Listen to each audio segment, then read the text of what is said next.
Alexandre Brito. Boa tarde, Alexandre. Boa tarde, Roberta. Camila Dias, que é advogada. Muito obrigada também, doutora Camila, pela sua participação, viu? E a gente recebe a Lenira Moura. Boa tarde, Lenira, que já viveu, gente, uma situação bem parecida também. Tudo começou na adolescência. Daqui a pouquinho você vai contar pra gente. Boa tarde. Certo? Boa tarde. Obrigada, viu? Alexandre, primeiro vamos repercutir esse caso, né? O que leva, é uma pergunta que a gente se faz como mulher, como mãe, o que leva uma adolescente, 16 anos, com uma vida inteira pela frente, não só aceitar um relacionamento como esse, mas querer. Ela quer, se depender dela, ela quer continuar com ele. Isso é mais comum do que a gente possa imaginar, na verdade, tá? Por quê? Quando a gente fala de relações abusivas, de relações violentas, elas não começam assim. Elas vão progressivamente se tornando abusivas, se tornando violentas. Aos poucos pode haver uma manipulação psicológica do parceiro com a mulher, gerar uma dependência financeira, dependência emocional, baixa autoestima pode acontecer também. Tem uma série de questões que repercutem como casos como esse, como por exemplo a cultura machista. Tudo isso faz com que a pessoa, de alguma forma, vá desenvolvendo essa dependência. E também tem, Roberto, uma outra coisa que é comum nesse ciclo de relações abusivas, que é o quê? Quando tem aquela calmaria, suposta calmaria, apaziguamento, a lua de mel de novo, a mulher muitas vezes tem a esperança da mudança no outro.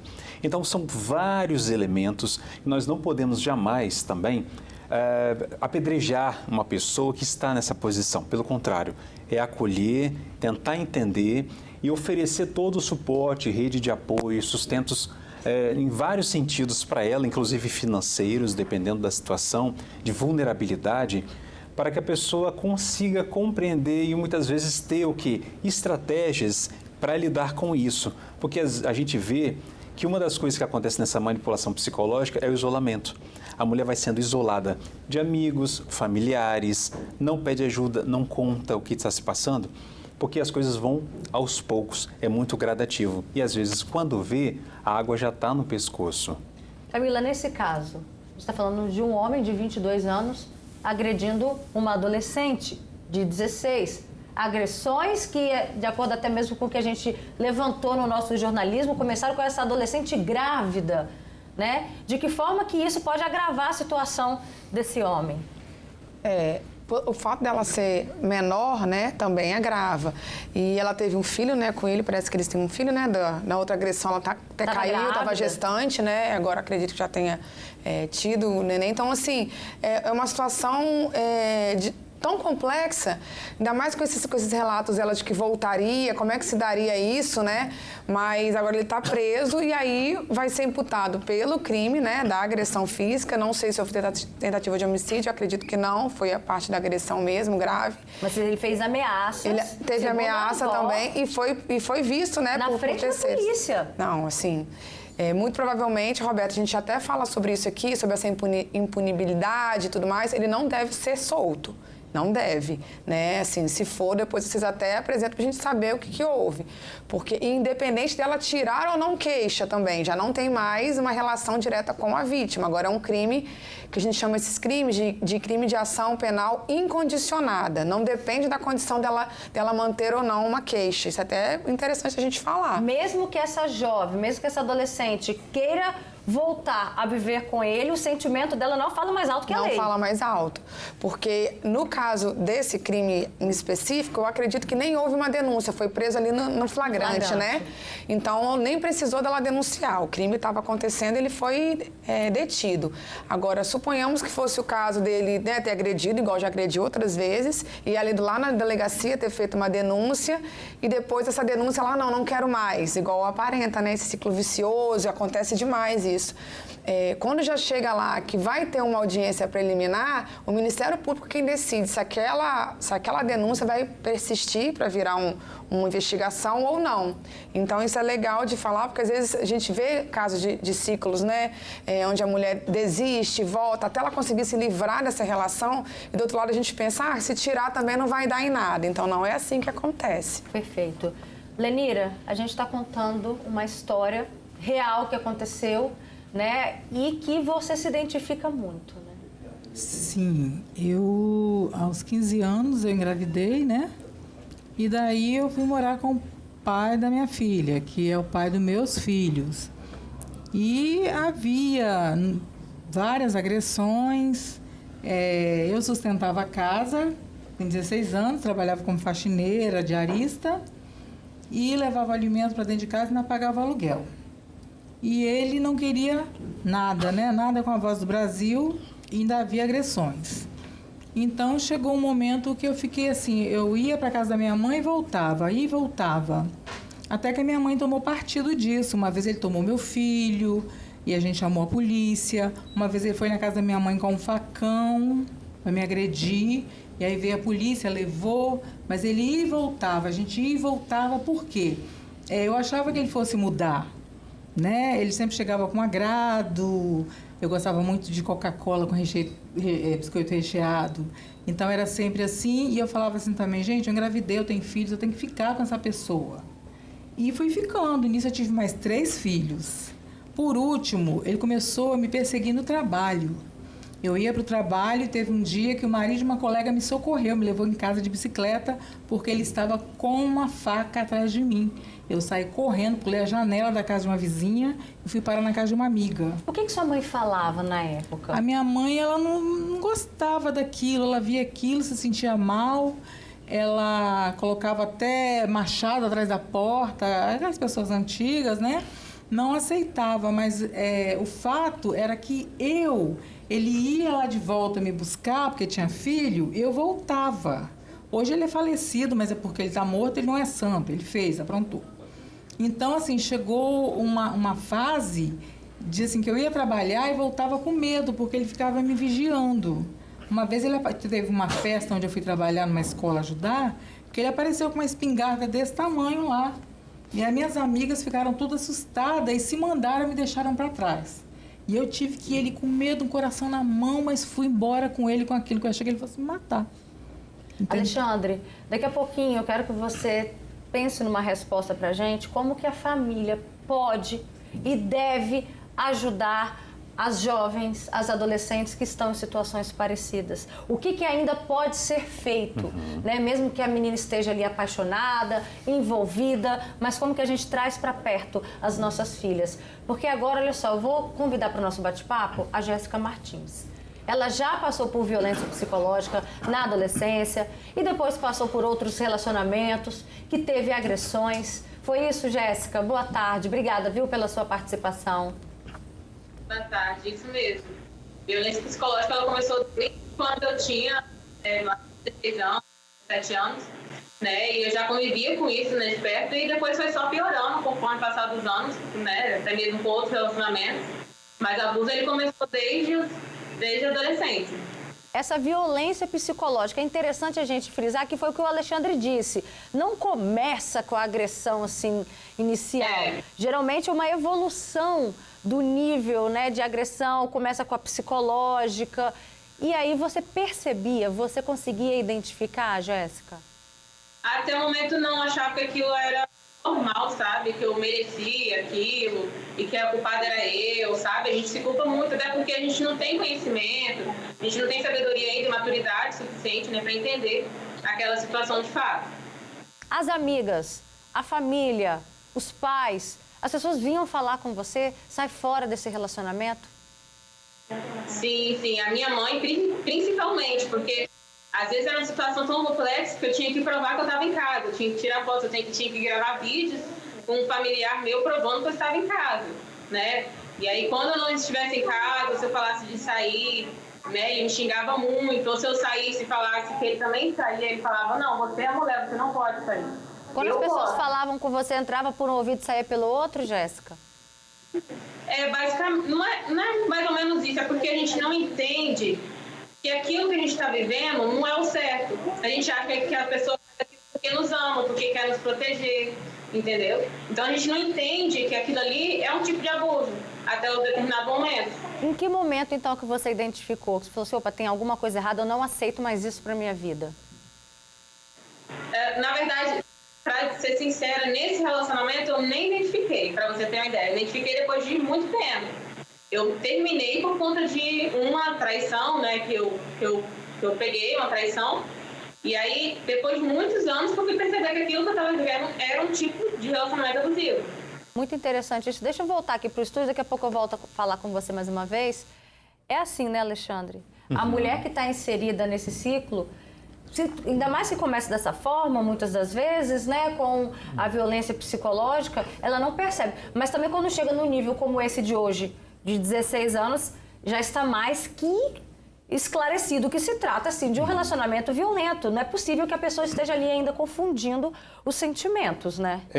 Muitas vezes acredita que ter posse, que amor é ter posse. E o que ela falou agora é importante, porque muitas vezes a mulher até se sente culpada da violência que sofre.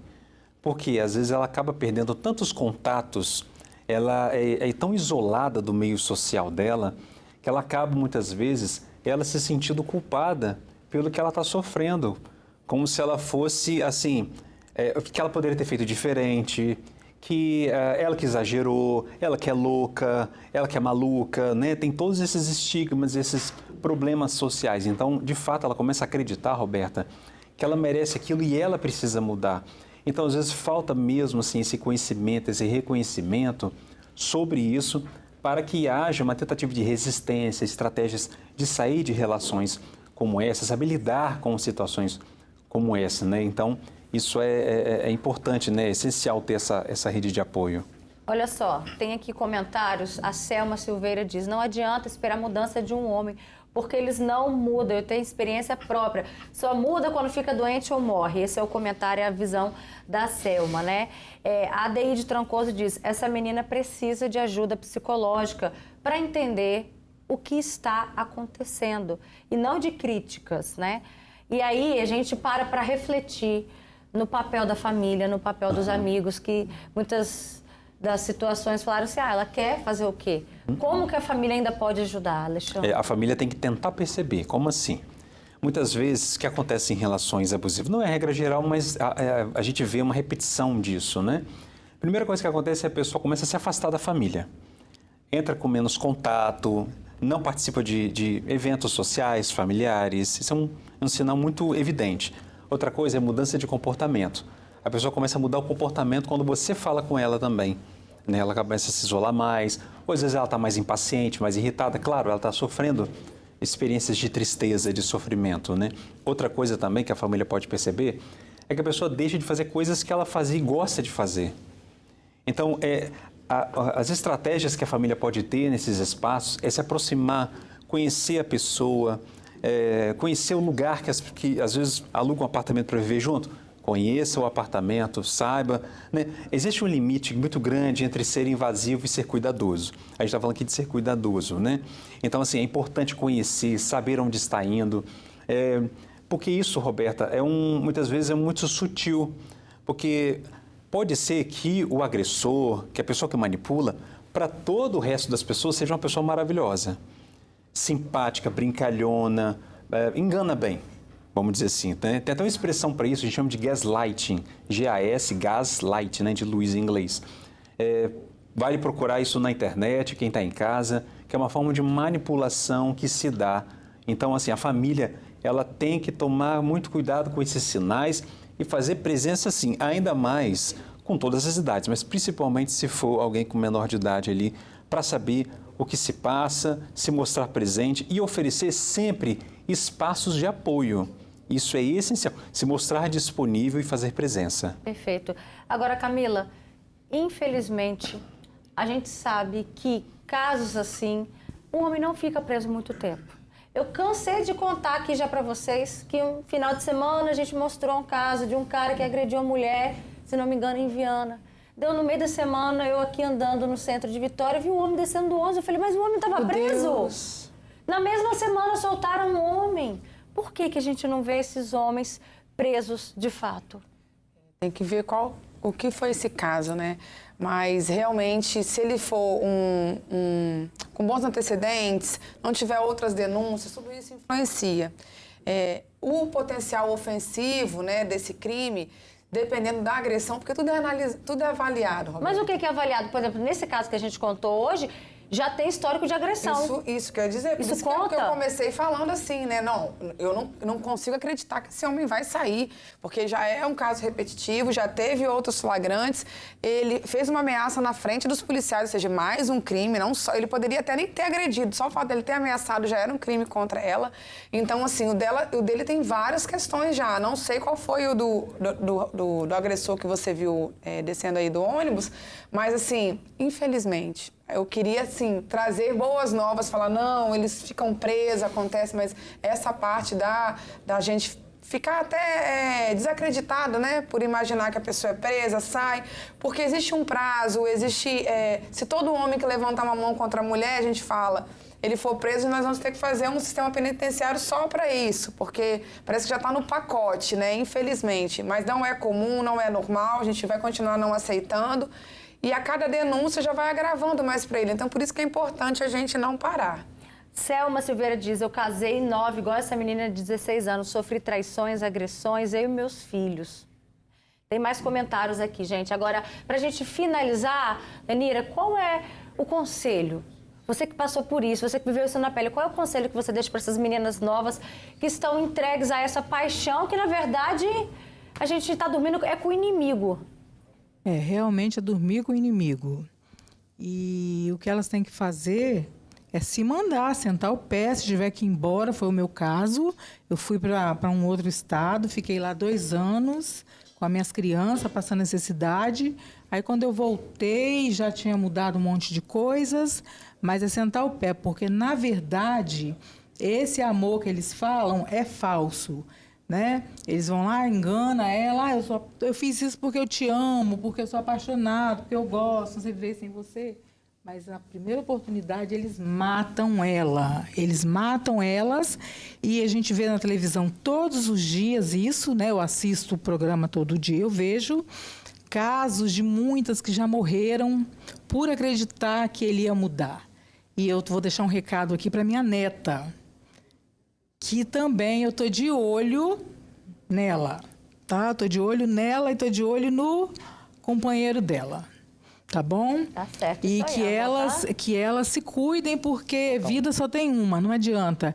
E homens, elas podem conseguir ficar sozinhas. Hoje eu estou sozinha, é uma bênção. É maravilhoso ficar sozinha, ser independente, cuidar de filho, cuidar de neto, de bisneto, entendeu? Homem não é tudo na nossa vida, não. E se Deus abençoar, pode colocar um abençoado na vida delas um dia, né? Tão novas e bonitas ainda. Eu já saí com o olho roxo, ter que pegar mentira para a patroa, que eu bati na janela para elas não denunciarem, entendeu? Isso tudo por causa daquele negócio. Eu vou mudar, eu fiz isso porque eu te amo, porque eu gosto. Não é nada disso. Se eles gostassem realmente, eles valorizariam e não fariam isso. Estão tudo doentes esses homens, na verdade. Recado dado, Lenira. Isso, muito obrigada. obrigada. A gente encerrou com a melhor lição aqui. Obrigada, Jéssica, pela sua participação. Um beijo pra você, viu? Feliz Natal, se a gente não se vê mais até lá. Obrigada também, Alexandre Brito. Obrigada também, doutora Camila. Uma boa tarde. Tchau, Lenira.